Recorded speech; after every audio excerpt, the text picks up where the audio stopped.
Magandang araw po sa inyong lahat. Today is Thursday. It's our Strong Family Prayer and Exhortation. Ako po muli si Pastor Gary Romero, ang inyong kasama araw-araw sa pananalangin. Ngayon po ay dadako na tayo sa panalangin at ipagdadasal natin ang bawat isa.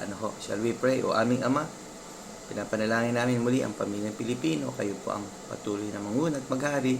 Ang kapayapaan nyo sa buhay nila ay dumating at ang kaligtasan mula sa Panginoong Jesucristo ay maghari.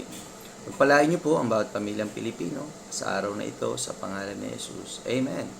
Nais ko pong basahin itong ating strong exhortation sa Ephesians chapter 4 and verse 31. Let all bitterness and wrath and anger and clamor and evil speaking be put away from you with all malice. Well, napakaganda ho sa isang pamilya ay alisin natin ho yung mga kapaitan, lahat ng kapaitan, pagkapuot, pagkagalit, kaingayan at masasamang pag-uusap na ito ay itakwil daw natin. Huwag nating hayaan na ito'y maghari din sa ating sarili, sa ating pamilya, kundi ang maghari sa ating pamilya ay pagmamahalan, pagtutulungan, pagkakaisa kung paano tayo magiging malapit sa Diyos at paano tayo makapaglilingkod na sama-sama bilang isang pamilya sa gawain ng Panginoon.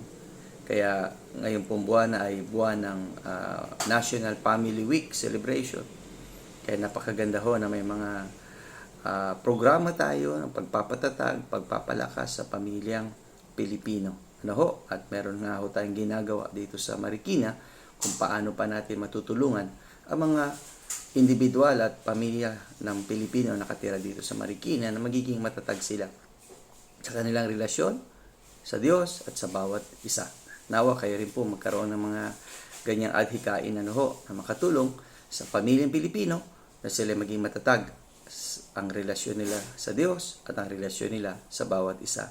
And let us all support National Family Week celebration this month of September 2023. Maraming pong salamat. See you again tomorrow sa ating pagpapatuloy ng gawain na ito.